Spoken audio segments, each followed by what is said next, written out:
আসসালামু আলাইকুম শিক্ষার্থীরা, আপনারা যারা 2025 সালে এসএসসি পরীক্ষার্থী আছেন তাদের পরীক্ষা সিভি রাইটিং আসে। তো আমরা আজকে একটি সিভি শিখব। এই একটি সিভির মাধ্যমে তোমাদের কীভাবে সবগুলো সিভি, যে কোনো সিভি আসলে কীভাবে দিতে পারো, সেগুলো আমরা আজকে টিপস শিখব।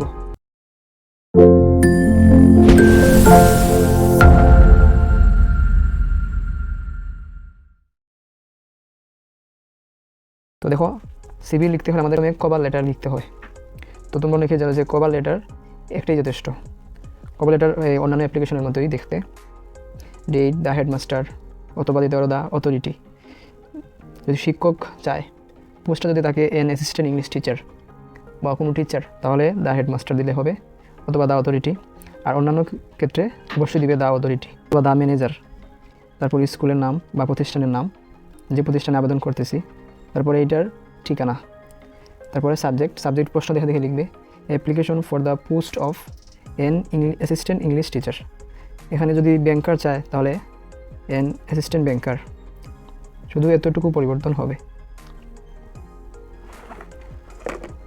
তারপর sir, in response to your advertisement published in the daily star dated on 5/3/2022 that an assistant English teacher is going to be posted in your famous school. ধরো সিভিটা আসলো কম্পিউটার প্রোগ্রামার নিয়ে, তাহলে এখানে বসবে a computer programmer is going to be posted in your famous school, না দিয়ে দিবে in your famous organization অথবা institute. Then I myself submitting my educational qualifications and other necessary information for your kind consideration. I hope that you give me an opportunity to prove my competence for the post. Your obediently Sourav. এখানে আপনার নাম লিখবেন। Cover letter লেখা শেষে পরবর্তী পৃষ্ঠা যাবে, গিয়ে লিখবে কারিকুলাম বাইটি সিভি। তো এখানে কী থাকে, নেম থাকে, আপনার নিজের নাম, ফাদার্স নেম, মাদার্স নেম, তারপর আছে প্রেজেন্ট অ্যাড্রেস বর্তমান ঠিকানা, পার্মানেন্ট অ্যাড্রেস স্থায়ী ঠিকানা, ডেট অফ বার্থ জন্ম তারিখ, ন্যাশনালিটি বাংলাদেশি, রিলিজিয়ন আপনাদের যার ধর্ম যেরকম, ম্যারিটাল স্ট্যাটাস বিবাহিত হলে ম্যারিড লিখবেন, আর নইলে সিঙ্গল। তারপর 10 কন্ট্যাক্ট নাম্বার, এখানে নিজের ফোন নাম্বার অথবা ইমেল ঠিকানা দিতে পারো। তারপরে দেখেন 10 নম্বরে লিখতে হয় আমাদের এডুকেশনাল কোয়ালিফিকেশন, শিক্ষাগত যোগ্যতা। এটার জন্য সুন্দর করে একটা টেবিল তৈরি করবে এভাবে। এদিকে 1, 2, 3, 4, 5টা কলাম থাকবে এবং সারি থাকবে 1, 2, 3, 4, 5টা, ওদিকে 5 এক্সাম বা ডিগ্রি, সাবজেক্ট, বোর্ড বা university, result and last year. ডিগ্রিটা দেখো, এখানে এসএসসি থাকবে, এইচএসসি থাকবে, তার উপর এই দুইটা আমি লাল কালিতে লিখেছি, কারণ হলো এই দুইটা শুধু চেঞ্জ হয় এই পোস্টের উপর ভিত্তি করে। যেহেতু এখানে ইংলিশ টিচার নিয়ে আমরা পড়তেছি, অ্যাসিস্ট্যান্ট ইংলিশ টিচার, তাই এখানে বিএ এবং এমএ এই দুইটা ডিগ্রি দেওয়া হয়েছে। তারপর দেখো বোর্ড বা university, Dhaka university MA BA এবং এইচএসসি যে কোনো একটা বোর্ড দিলে হবে, Sylhet board, SSC Sylhet board. Result CGPA 3.75, CGPA 3.50, GPA 4.5 যা ইচ্ছা তাই।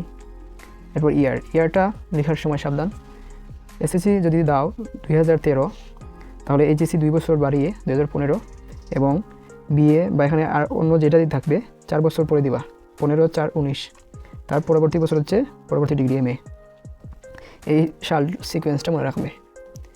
এখন দেখো, এখানে চেঞ্জ হবে শুধুমাত্র এই দুইটা ডিগ্রি এবং এই সাবজেক্টগুলো। অ্যাসিস্ট্যান্ট ইংলিশ টিচারের জন্য আমাদের এসএসসিতে হিউম্যানিটিজ আর্টসে পড়ছে, তারপর এইচএসসি হিউম্যানিটিজ, বিএ ইংলিশ সাবজেক্টে, এমএও ইংলিশ সাবজেক্টে। আচ্ছা, এখন যদি জানতে চাওয়া হয় কম্পিউটার প্রোগ্রামার বা আইটি অফিসার এই পোস্টের জন্য, তাহলে এখানে সাবজেক্ট দুটো পরিবর্তন হয়ে যাবে এমএসসি এবং বিএসসি।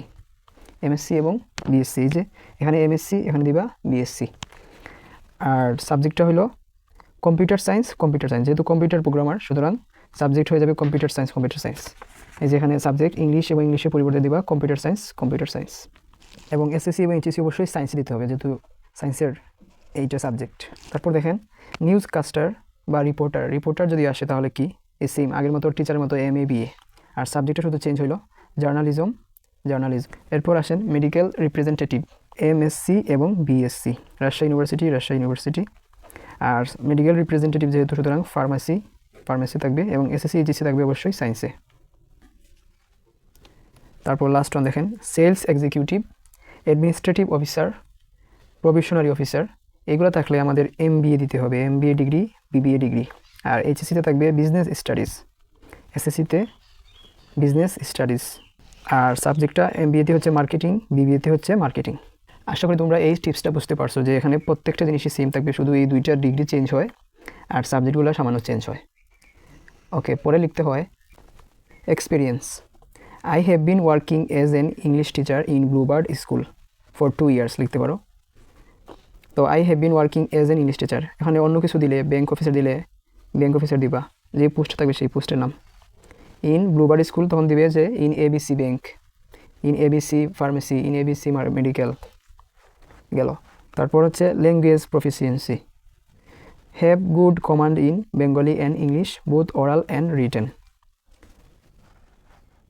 এরপর দেখেন ইন্টারেস্টেড, অর্থাৎ হবি থাকতে পারে, hobbies, travelling, watching cricket, football and reading various kind of books and news paper.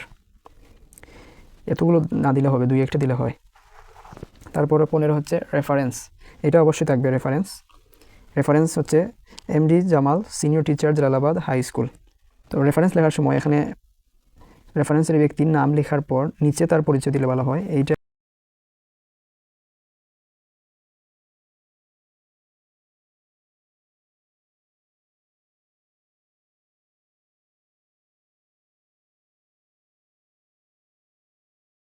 Last one হচ্ছে ডেট অ্যান্ড সিগনেচার, এখানে আপনার নিজের সিগনেচার আর ডেটটা দিয়ে দিবেন। কমেন্ট বক্সে যাদের এই সিভির PDF দরকার হয় সবগুলো বিষয়ের, তারা অবশ্যই কমেন্ট করবেন, আমি দিয়ে দেব।